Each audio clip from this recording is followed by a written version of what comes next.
প্ৰিয় দৰ্শকসকল, আজি আমি আহিছোঁ যোৰহাটত অনুষ্ঠিত হোৱা শ্ৰীমন্ত শংকৰদেৱ সংঘৰ যি ৯৪ সংখ্যক অধিৱেশন, সেই অধিৱেশন ভাগলৈ। তেতিয়াহ'লে দেৰি নকৰি আজিৰ ভিডিঅ'টো আমি আৰম্ভ কৰোঁ আহক।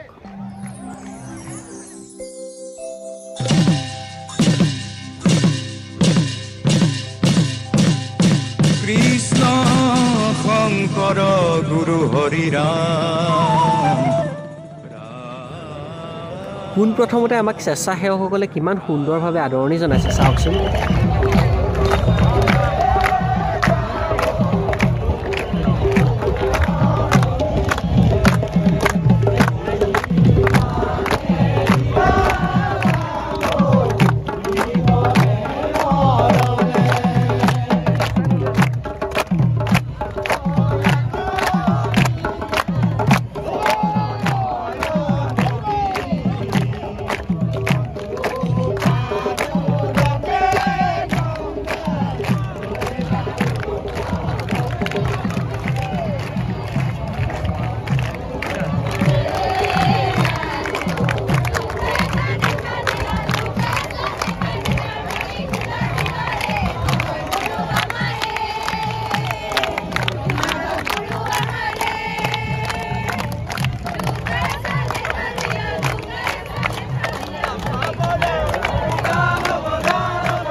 এনেদৰে আমি আগবাঢ়ি গৈ আছোঁ আৰু আপোনালোকক কি দেখাওঁ চাই যাওক ভিডিঅ'টো শেষলৈকে।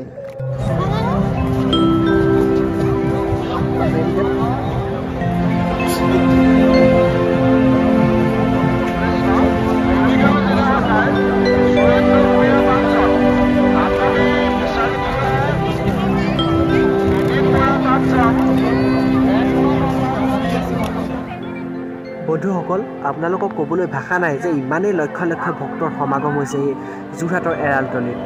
বন্ধুসকল, সৌফালে চাওক, ইয়াতে নাটঘৰ এভাগ নিৰ্মাণ কৰা হৈছে আৰু আগলৈ আগবাঢ়ি গৈ থাকোঁচোন কি আপোনালোকক দেখুৱাবলৈ পাৰোঁ।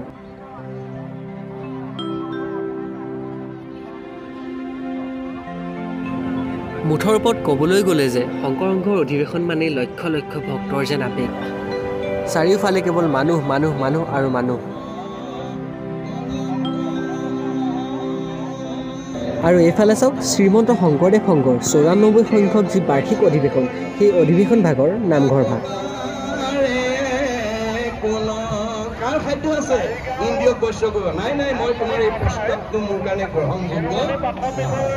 কৃষ্ণই হাঁহি পেলাই উত্তৰ দিছে, কৃষ্ণই বোলে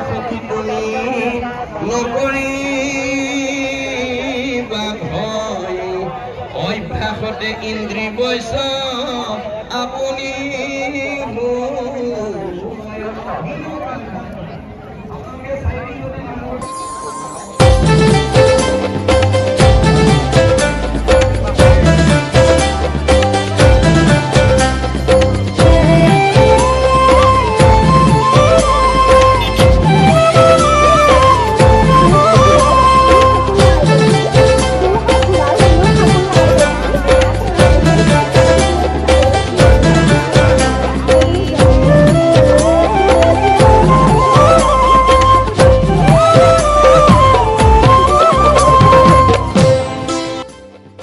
আৰু এইফালে চাওক, ইমান ধুনীয়া ধুনীয়াকৈ শিবিৰসমূহ তৈয়াৰ কৰিছে আমাৰ ভক্তসকল থাকিবৰ বাবে। প্ৰত্যেকখন জিলাৰ ভক্তসকল থাকিব পৰাকৈ ইয়াতে শিবিৰ নিৰ্মাণ কৰা হৈছে।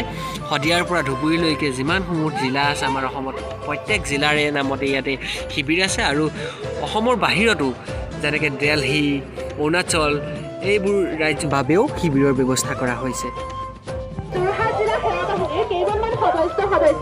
কৃষিকাজ অনুসন্ধান কক্ষত বিচৰা হৈছে।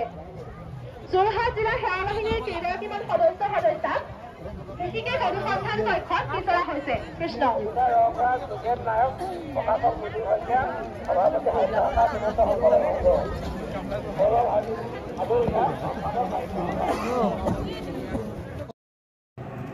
এইটো হৈছে কেন্দ্ৰীয় সেৱা বাহিনীৰ শিবিৰ। বন্যনাট্য সাংস্কৃতিক শোভাযাত্ৰাৰ লগতে ধৰ্মধ্বজা উত্তোলন আৰু লগতে কাইলৈ বিভিন্ন প্ৰান্তৰ পৰা লক্ষ লক্ষ ভকতসকল আহিব। সেই ভকতসকলৰ আপ্যায়নৰ ক্ষেত্ৰত কাইলৈ যাতে বৃহৎ জিলা মুখাই কোনো ত্ৰুটি নকৰে তাৰ বাবে জিলা সভাপতিয়ে বিশেষ গধুৰ দায়িত্ব কৰিছে। সেয়েহে আমি প্ৰতিজন প্ৰিয় সেৱিকাক বিষয়ববীয়াক আমি বিনম্ৰভাৱে সেৱাৰ অনুৰোধ জনাওঁ যে সন্ধ্যা 5:30 বজাৰ লগে লগে জিলা সভাপতিয়ে সমস্ত বিষয়ববীয়াৰ লগতে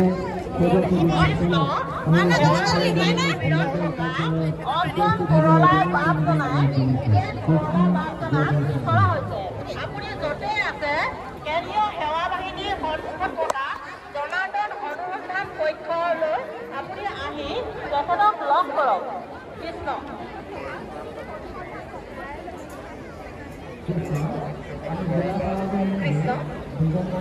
অন্ধুমণি বৈৰাগী, মৰিগাঁও, হাজুৰিগুৰি।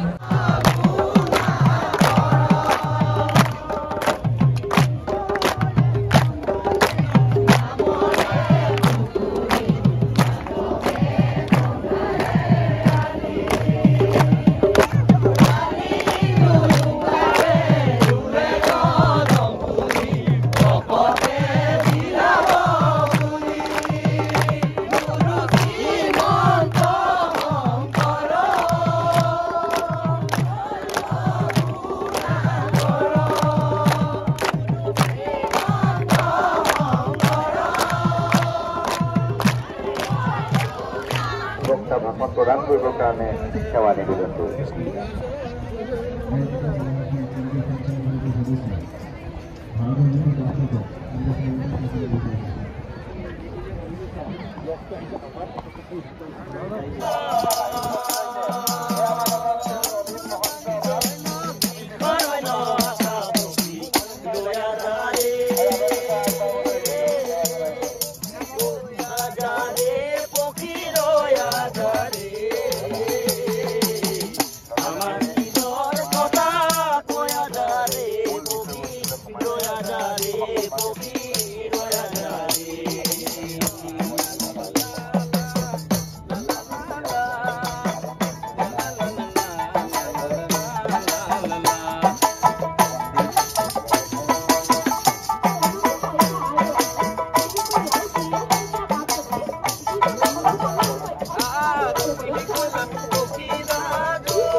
দৰ্শকসকল, আপোনালোকক জনাওঁ যে এই শংকৰ সংঘৰ যি অধিৱেশন, এই অধিৱেশন ভাগ অসম তথা উত্তৰ পূব ভাৰতৰ এক আধ্যাত্মিক সন্মিলনলৈ পৰিণত হৈছে।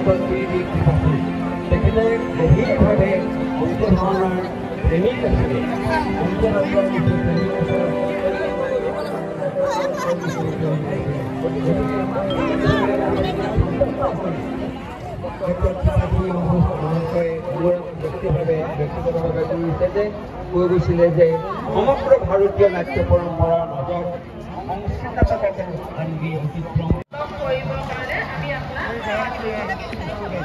ৰজাবাহাৰ বৰফুলা হিমাদ্ৰীৰ 1 নম্বৰ অনুসন্ধান কক্ষ ৰৈ আছে। কৃষ্ণ পুতুল চন্দ্ৰ বৰা বাপজনাক লগ কৰিবৰ কাৰণে মহাপুৰুষৰ মহত্তৰ বিষয়ে উদ্যান কৰিলে তাত এটা কথা তেখেতে উল্লেখ কৰিবলৈ কৈছে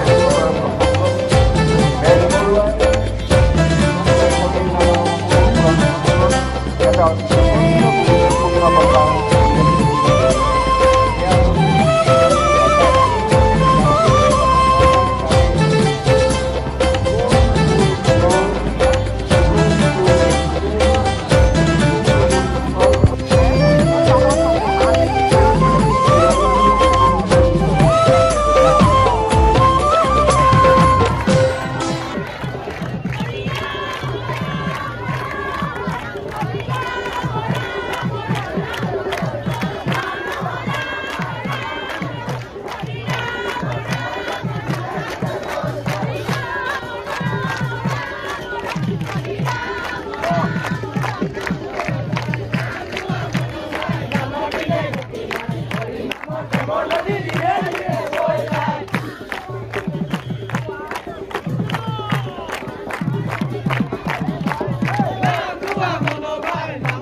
দৰ্শকসকল আজিৰ ভিডিঅ'টো আমি ইয়াতে সামৰিছোঁ শংকৰ সংঘ অধিৱেশনৰ আৰু ভিডিঅ' আপোনালোকৰ মাজলৈ আহি আছে তেতিয়ালৈ মোৰ চেনেলটো ছাবস্ক্ৰাইব কৰি ৰাখিব আৰু ভিডিঅ'টো লাইক কৰিব আৰু যিমান পাৰে সিমান বন্ধুসকলৰ মাজত চেনেলটো শ্বেয়াৰ কৰি দিব ধন্যবাদ